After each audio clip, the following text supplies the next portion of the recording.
우리 말씀을 같이 우리 합독하도록 하겠습니다. 로마서 3장 21절에서 26절까지 되겠습니다. 우리 같이 읽겠습니다. 시작. 이제는 율법 외에 하나님의 한 의가 나타났으니 율법과 선지자들에게 증거를 받은 것이라. 곧 예수 그리스도를 믿음으로 말미암아 모든 믿는 자에게 미치는 하나님의 의인이 차별이 없느니라. 모든 사람이 죄를 범하였음에 하나님의 영광에 이르지 못하더니 그리스도 예수 안에 있는 속량으로 말미암아 하나님의 은혜로 값없이 의롭다 하심을 얻은 자 되었느니라. 이 예수를 하나님의 그의 피로서 믿음으로 말미암는 화목제물로 세우셨으니 이는 하나님께서 길이 참으시는 중에 전에 지은 죄를 간구하심으로 자기의 의로우심을 나타내려 하심이니 곧 이때에 자기의 의로우심을 나타내사 자기도 의로우시며 또한 예수 믿는 자를 의롭다 하려 하심이라. 아멘. 하나님의 말씀입니다. 본문은 6절로 구성된 짧은 문단이지만 성경학자 크랜필드는 이 구절들은 로마서의 전체 주요 부의 중심이며 핵심이다라고 말하였습니다.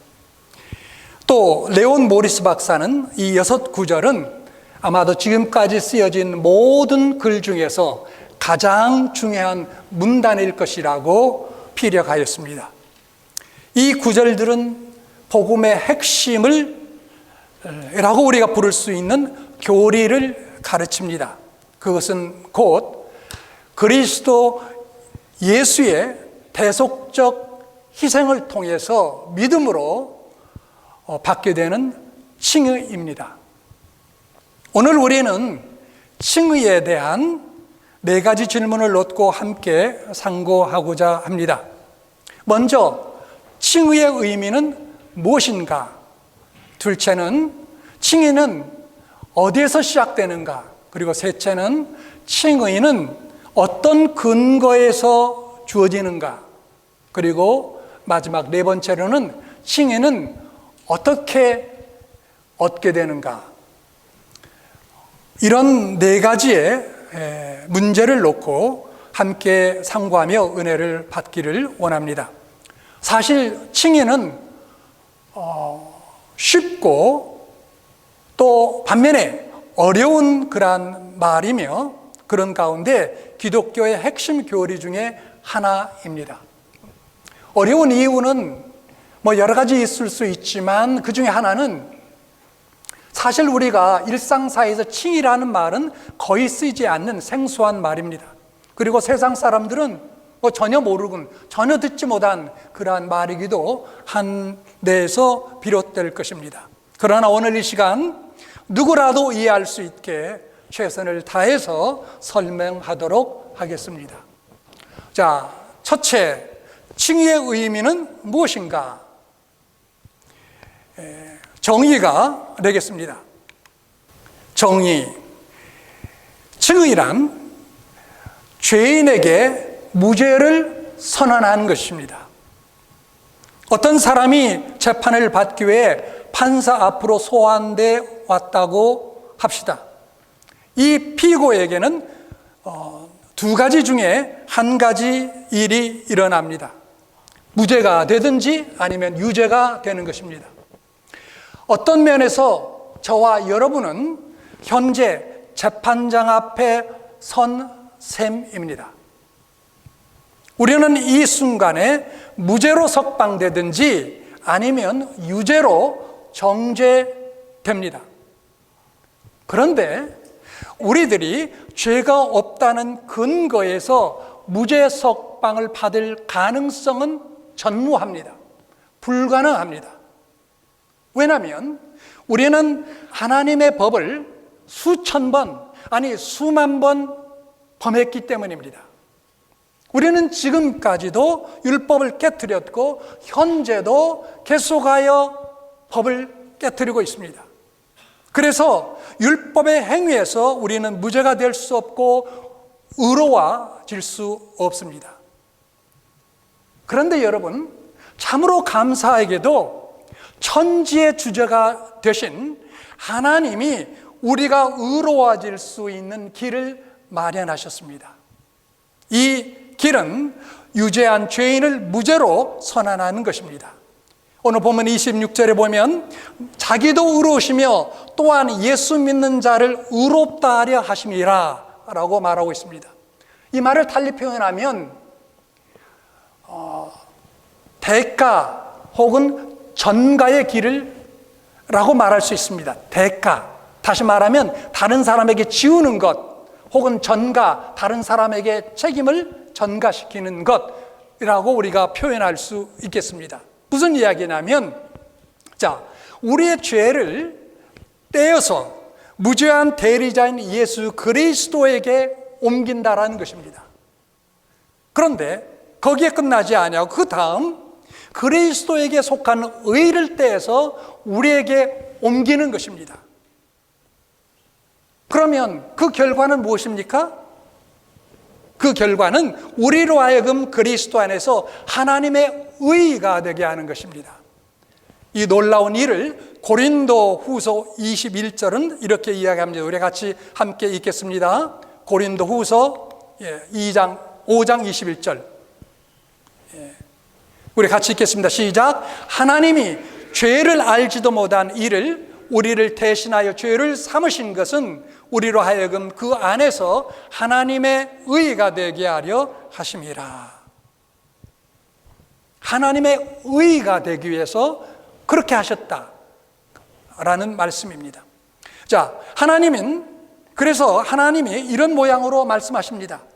내 사랑하는 아들아, 너는 죄인의 자리에 서야 된다. 너는 죄인에게 내려진 유죄가 선고되어야 되고, 그리고 죄에 대한 마땅히 받아야 될 고통을 받아야 된다. 그러나 그때 나는 너를 새로운 다른 마음으로 볼 것이다. 나는 죄인인 너를 마치 나의 독생자 예수 그리스도인 것처럼 볼 것이다. 나는 너를 마치 은혜와 진리가 충만한 나의 독생자이듯이 너를 맞이할 것이다. 나는 너에게 하늘의 멸관을 씌워주고 너를 내 마음속에 영원히 안을 것이다. 여러분, 이게 바로 칭의입니다. 얼마나 놀랍고 영광스러운 모습이며 신분입니까? 아니, 어떻게 죄인이 하나님 앞에 정죄받고 영원한 형벌 가운데 떨어져야 할 그 죄인이 이토록 하나님으로부터 놀라운 말을 전해 듣고 하나님의 풍요에 안기는 그러한 일이 있을 수가 있겠습니까? 아직도 잘 믿어지지 않는 분을 위해서 성경에 기록된 한 사건을 예로 들어 다시 설명해 보겠습니다. 스가랴 3장을 보면 대제사장 여호수아가 더러운 옷을 입고 나타납니다. 여기 여호수아는 출애굽기나 민수기에 나오는 모세의 후계자 여호수아가 아니고 바벨론 포로에서 돌아온 대제사장 여호수아입니다. 그가 입고 나타난 더러운 옷은 그의 죄를 뜻합니다. 그런데 하나님은 그의 더러운 옷을 벗기십니다. 이것은 사죄를 뜻합니다. 그러나 이것이 전부가 아니었습니다. 하나님은 또한 여호수아에게 왕복을 입히시고 그의 머리에 관을 씌우셔서 그를 멋지게 꾸미셨습니다. 여러분, 이것이 바로 우리가 받은 칭의의 실제입니다. 여기에서 이러한 아름답고 영광스러운 왕복은 어디에서 왔고 여호수아 입었던 더러운 옷은 그러면 어디로 갔습니까?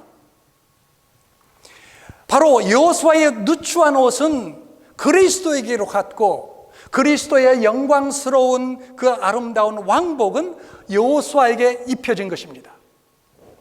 마찬가지로 여러분, 그리스도는 우리의 죄를 가져가시고 우리는 그리스도의 의를 대신 받았습니다.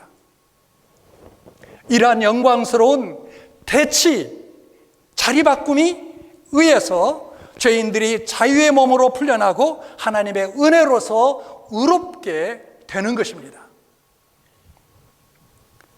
칭의란 단지 죄의 용서만을 의미하지 않습니다. 이것 위에 하나님의 의를 우리에게 부어주시는 것입니다. 그러므로 칭의는 완전한 씻음이며, 칭의는 완전한 용서며, 칭의는 완전한 옮김입니다.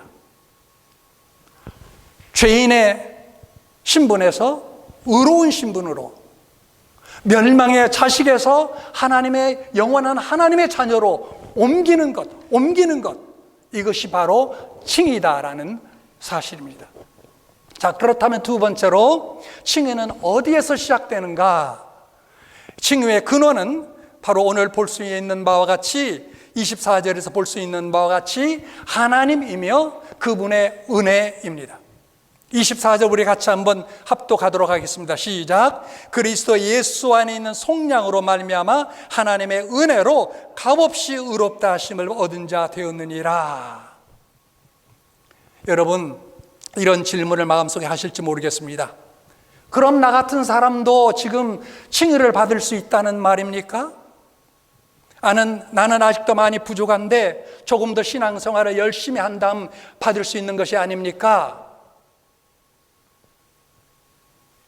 여러분 어떻습니까?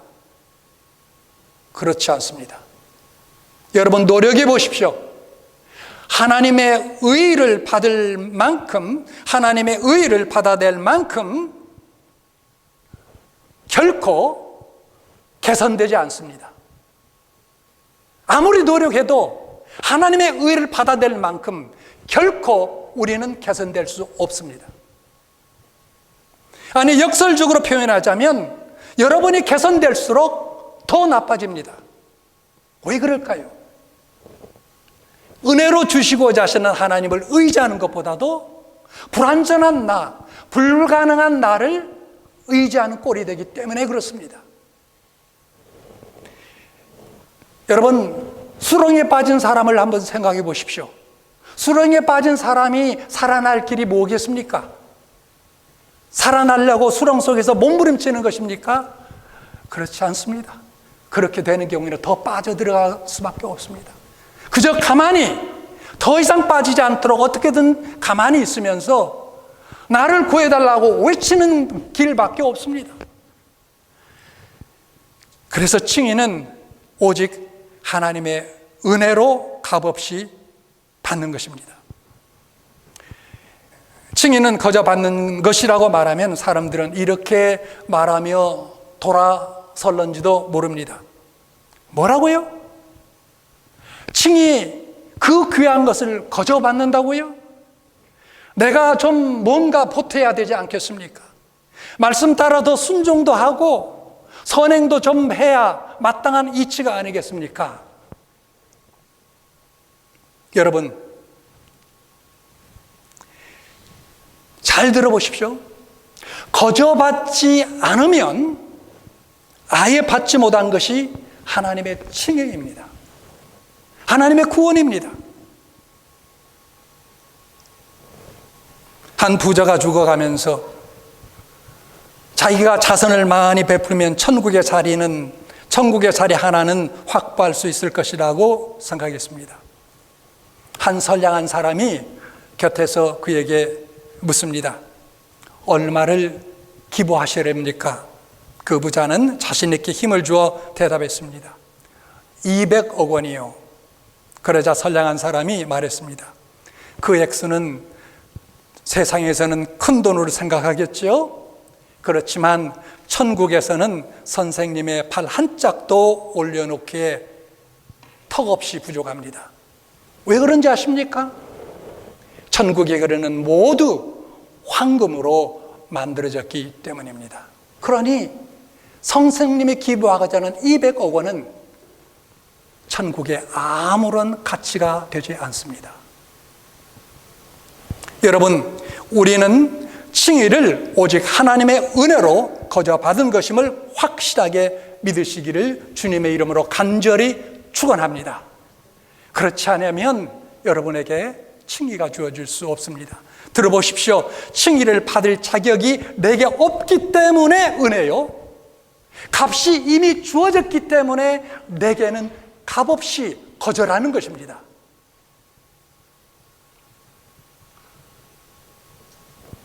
그래서 칭의는 어디에서 시작됩니까? 하나님의 은혜로, 하나님의 은혜에 의해서 시작되는 거예요. 우리에게 값없이 그래서 주어지는 것입니다. 자, 셋째, 칭의는 무엇에 근거하고 있는가? 만약 하나님이 죄인들을 그분의 은혜로 값없이 의롭다 하신다면 어떤 근거에서 그렇게 하시는 건가요? 어떻게 공의롭고 의로우신 하나님이 자신의 의를 타협하지 않고 죄인들의 불의를 눈감아주지 않고 불의한 자를 의롭다고 선포하는 일이 가능하겠습니까? 하나님의 대답은 그리스도요 그의 십자가입니다. 하나님의 대답은 그리스도요 그의 십자가입니다. 그런데 여러분, 구약을 보십시오. 구약을 보면 하나님은 이스라엘 재판관들에게 의인을 의롭다 하고 악인을 정죄해야 된다고 누누이 말씀하셨습니다. 타당한 말씀입니다. 결백한 사람은 결백하다고 말해야 되고, 불의한 사람은 불의하다라고 말해야 된다고 하나님은 말씀하셨습니다. 정의에 대해서 이보다 더 기본적인 원리가 세상에 어디 있겠습니까? 그런데 하나님은 거기에 덧붙여서 또 이렇게 강조하십니다. 우리 잠언 17장 15절 말씀 같이 읽겠습니다. 시작. 악인을 의롭다 하고 의인을 악하다 하는 이 두 사람은 다 하나님께 미움을 받느니라. 하나님은 이렇게도 말씀하셨는데, 바울은 도대체 어떻게 하나님을 경건치 아니한 자를 의롭다 하시는 분으로 그렇게 칭하는 겁니까? 바울은 어떻게 하나님을 불의한 자를 의롭게 하시는 분으로 단언하는 겁니까? 그리고 여러분, 다른 사람에게는 하지 말라고 금하신 하나님 자신이 스스로 그런 일을 하는 것이 너무나 이상하지 않습니까? 아니, 하나님께서 오늘 좀 전에 여기 잠언 17장에 본 대로 악인을 의롭다 하고 의인을 악하다 하는 이 사람은 하나님께서 미워하신다, 그렇게 하지 말라라고 하셨는데 하나님께서 그렇게 하시는 거거든요. 그렇지 않아요? 어떻게 우리가 이걸 이해할 수 있느냐라는 거예요. 모순되는 것이 아닙니까? 어떻게 의로우신 하나님이 의롭지 못하게 행동하시며 그리하여 도덕적 질서를 엉망으로 뒤엎어 덮을 수 있다는 말입니까? 도저히 있을 수 없는 일입니다. 그러나 여러분, 십자가가 없다면 있을 수 없는 일입니다. 십자가가 없다면 믿을 수 없는 일입니다. 십자가가 없다면 불의한 자를 의롭다라고 칭하는 것은 정당화될 수 없고 부도덕한 일이며 그렇기 때문에 불가능한 일입니다. 하나님이 경건하지 않는 자를 의롭다고 하시는 단 한 가지 이유는 로마서 5장 8절의 말씀처럼 그리스도께서 경건치 않는 자를 위하여 죽으셨다라는 것입니다. 그것이 한 이유예요.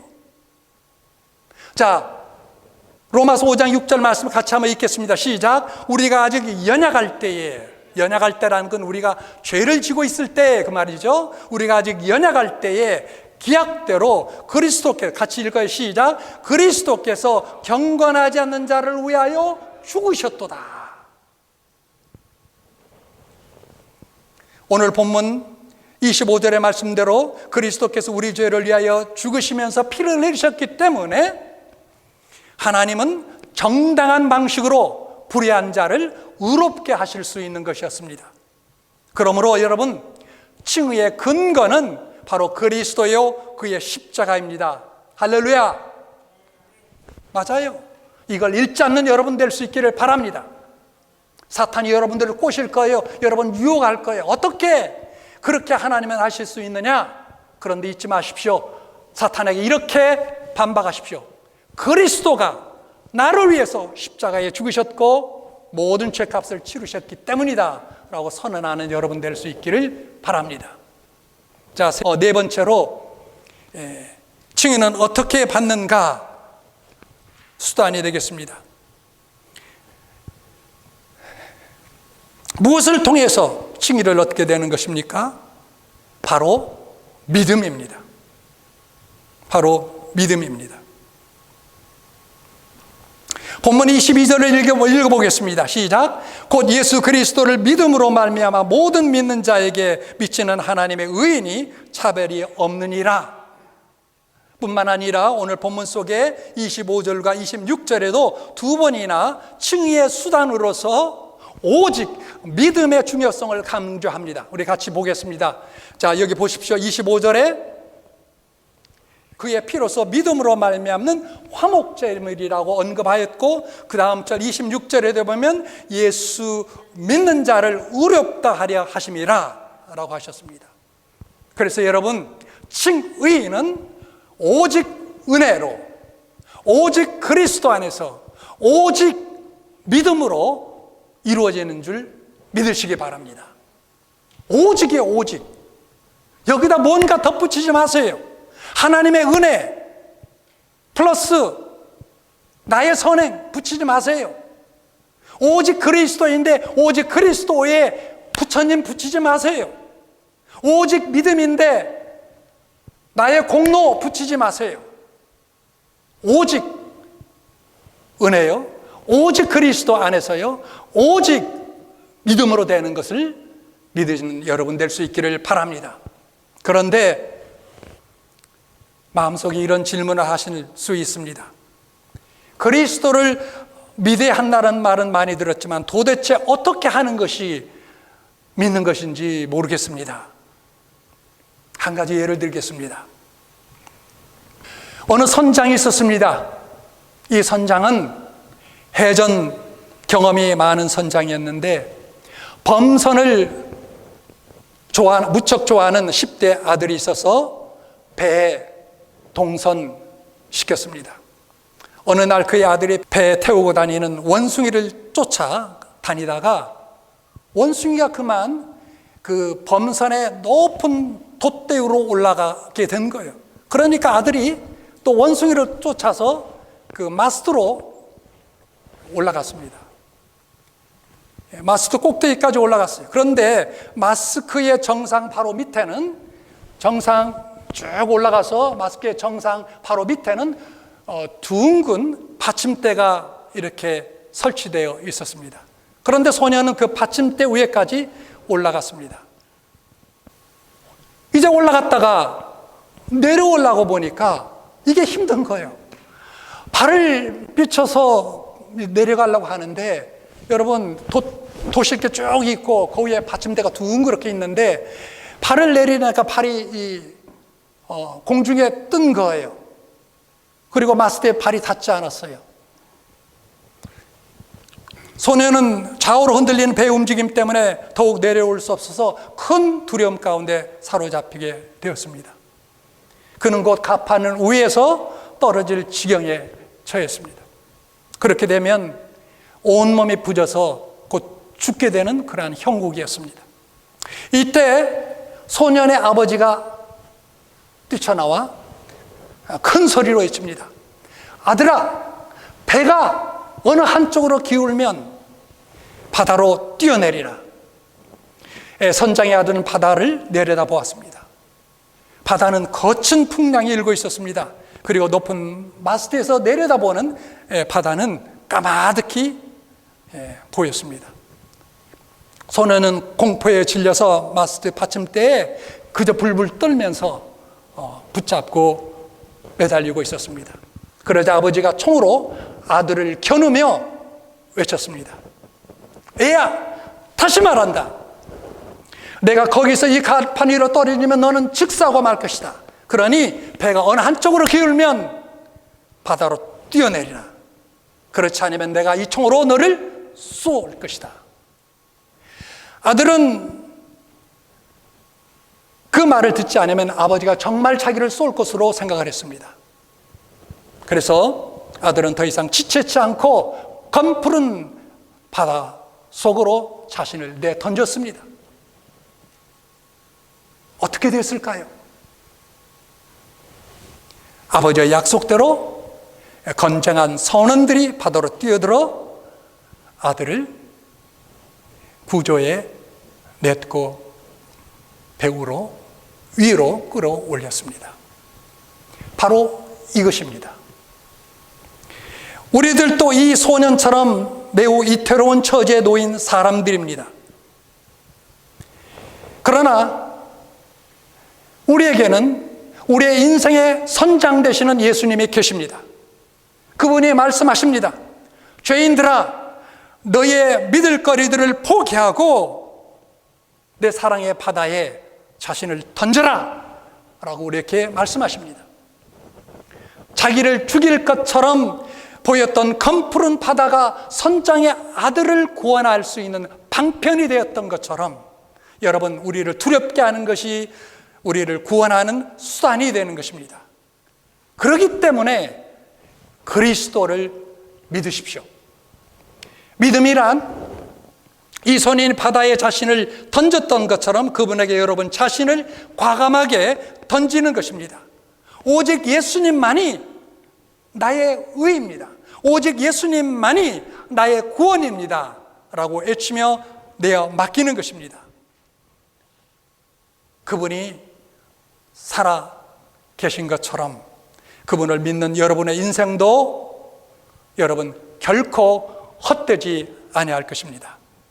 그런 여러분은 오히려 의롭담을 받고 그리고 예수 그리스도 안에서 즐거워하며 영광스러운 복스러운 소망의 삶을 살게 될 것입니다.